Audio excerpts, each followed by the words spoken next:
Hey there guys, I am SonicGhost and welcome back to some more Let's Play Legend of Zelda Twilight Princess.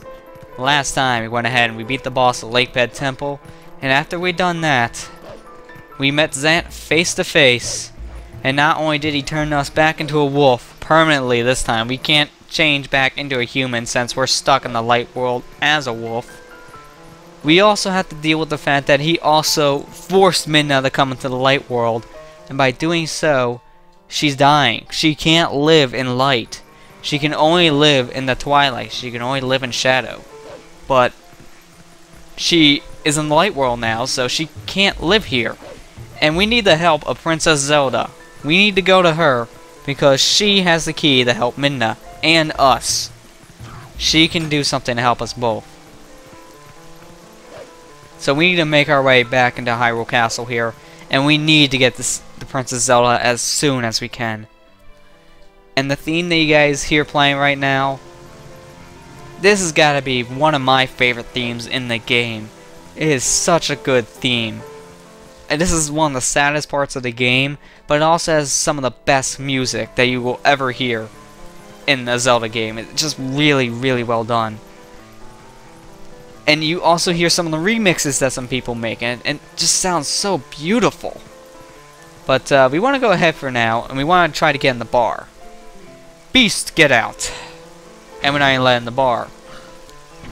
The reason why we're coming here is, if you guys remember, Telma told us that there's a little shortcut between the bar and Hyrule Castle. So we need to get in there and take that little shortcut. You there! Who's calling us? Cat? You're Link, correct? Yes, I am. How do you know I'm Link, though? Yes, I thought so. I could just tell, you know. What is it, by my scent? I'm Luis. Do you remember meeting me in this shop before? Though I don't think we were properly introduced.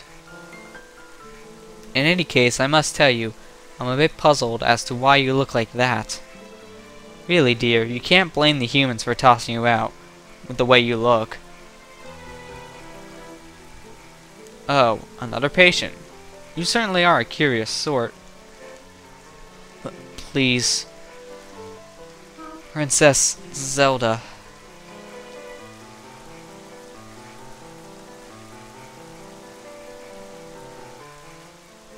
This way. Here, get in through the window. The attic is connected to the castle's waterway. It's an old waterway, though, so it could be a rough trip. Well, I suppose all that's left to do is to make sure that the humans don't notice you. Alright, so we just now need to make our way through that waterway, and we'll be back over in Hyrule Castle. So, that is the connection that Telma was talking about. She never said exactly how this way was connected to Hyrule Castle, but it's an old little waterway, so we're going to be going through sewers, I'm guessing. So we're on the top of the bar now. Luckily, these people can't see us, but if you knock down or break any of these pots, then you'll be noticed. So try not to touch those pots at all if you can. But you can listen in on their conversations. Like this one, the Goron is talking about, he was told about Telma by one of his elders, but, well, obviously you can't live here.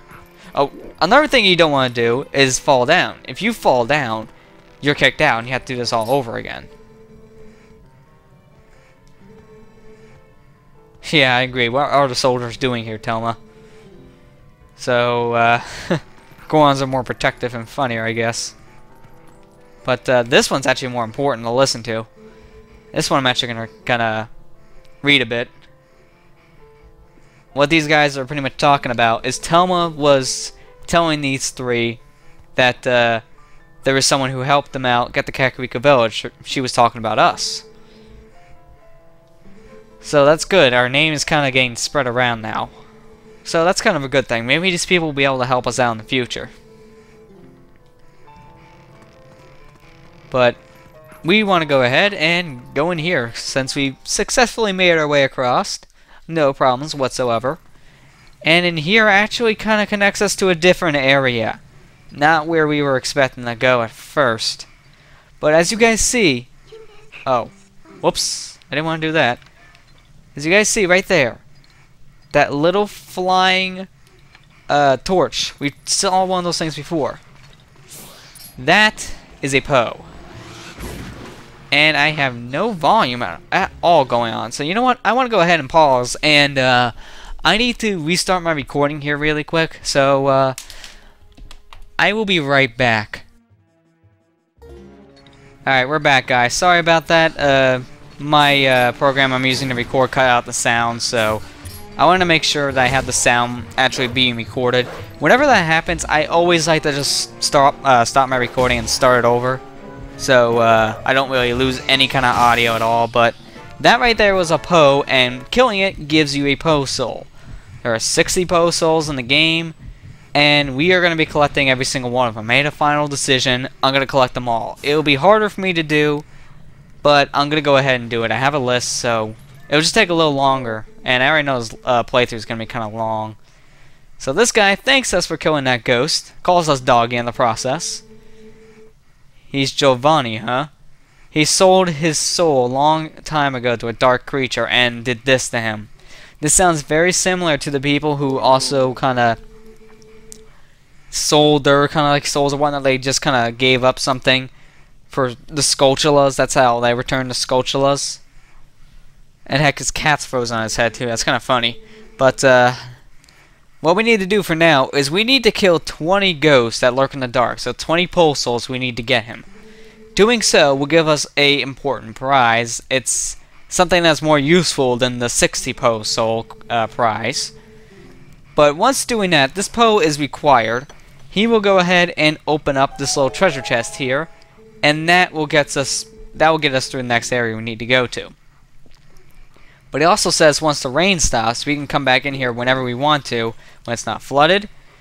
And it's in the little alleyway that has all the cats, so it's a place we've seen before. But doing so now gets us here into the waterways where we wanted to go since the beginning. So now we just have to make our way to the sewers around here. The waterways is what they also like to call them. I'd rather call this a sewer because it just looks like a sewer. It really does.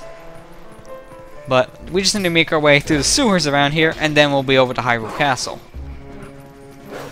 And it's kind of annoying to fight these guys, especially when you don't have the little B button attack here to go ahead and gulp these guys into your own special attack that kills things in pretty much one shot. I love that attack, and having it taken away now is kind of disappointing. Although the spin attack really helps against these bugs. So let's go ahead and grab a stick and light it on fire. And that will get us inside this web. I always like to do a little twirl there when I can, just because it looks fancy. Go ahead and light these torches if you can, because the fire on your stick won't last forever, so it's always best to have these torches lit in case your fire goes out. Like, see, one side already went out. Can I climb this? No, with the stick. No, climb the wall. Why can't I climb? Well, there goes my fire. Now I gotta refill my fire here. I gotta relight the torch. I have no idea why the heck Link wouldn't climb. That doesn't make sense. He's just staring at the wall while running face front into it. That didn't make sense at all. But there we go. We don't need the torch anymore. So let's get out of here. Oh, hello there, little moblin. I don't need to fight you at all. Go ahead and use your senses, and you can see you can go ahead and dig here. And before that moblin hits us, let's just go underground. And once you drop into this segment, this looks familiar, doesn't it? Since the map's already filled.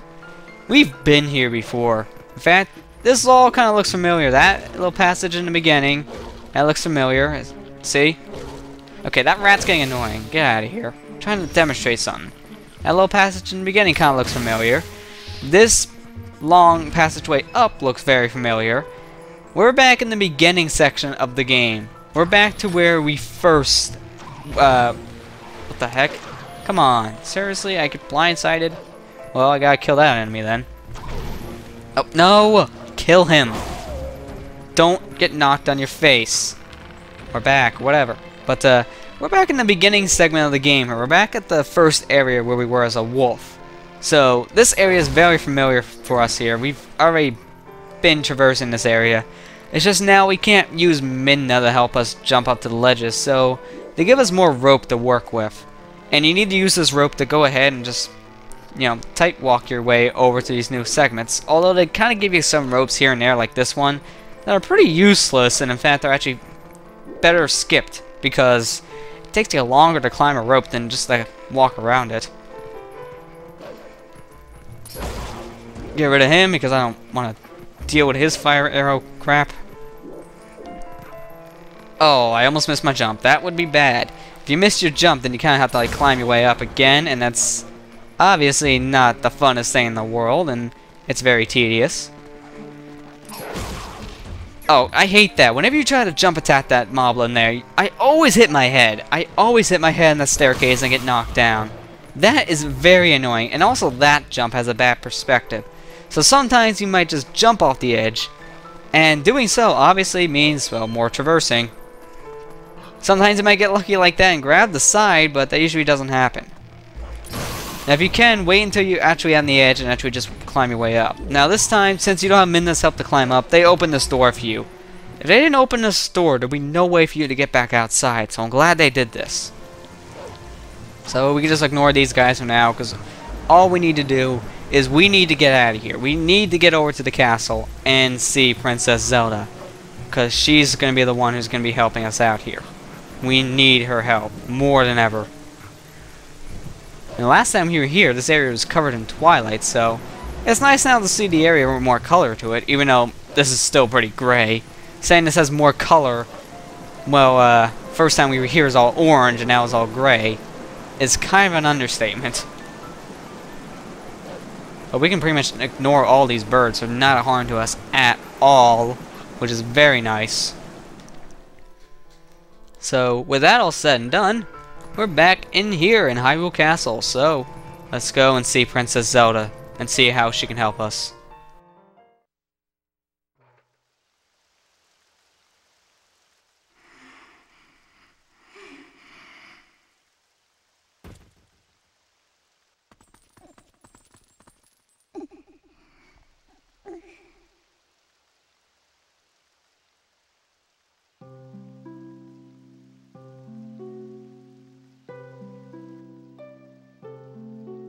Please, please tell me, how do we break the curse on this one? This is the one. You need him to save your world. That's why, Princess. Please, you must help Link.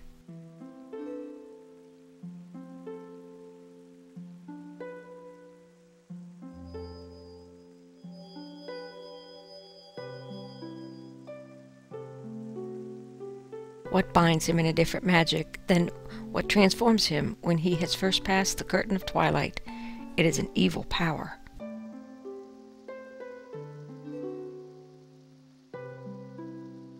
Our world is one of balance. Just as there is light to drive away darkness, so too is there benevolence to banish evil. Head for the sacred grove that lies deep within the lands guarded by the spirit Pharaon. There you will find the blade of evil's bane that was crafted by the wisdom of the ancient sages, the Master Sword. The Master Sword is a sacred blade that evil can never touch. Evil cloaks you like a dark veil, and that blade is the only thing that can cleave it. Link, herald sent by the goddesses. Like you, I have been granted special powers by the goddesses. Fine, Link. You can get to the woods on your own, right? Princess, I have one last request. Can you tell him where to find the Mirror of Twilight?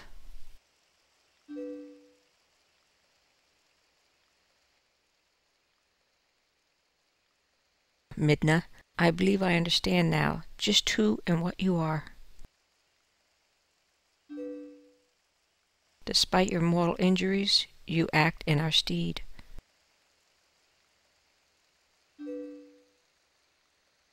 These dark times are the result of our deeds, yet it is you who have reaped the penalty.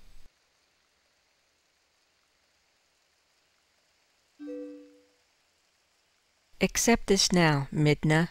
I pass it to you.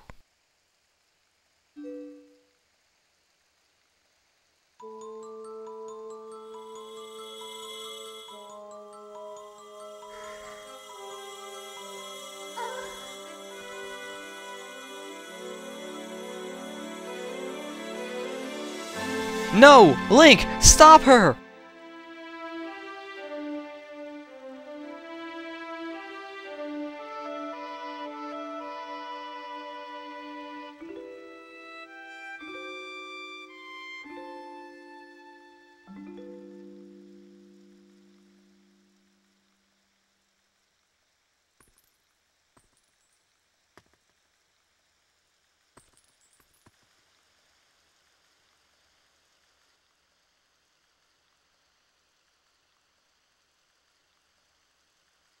We go back, Link. Back to Faron Woods.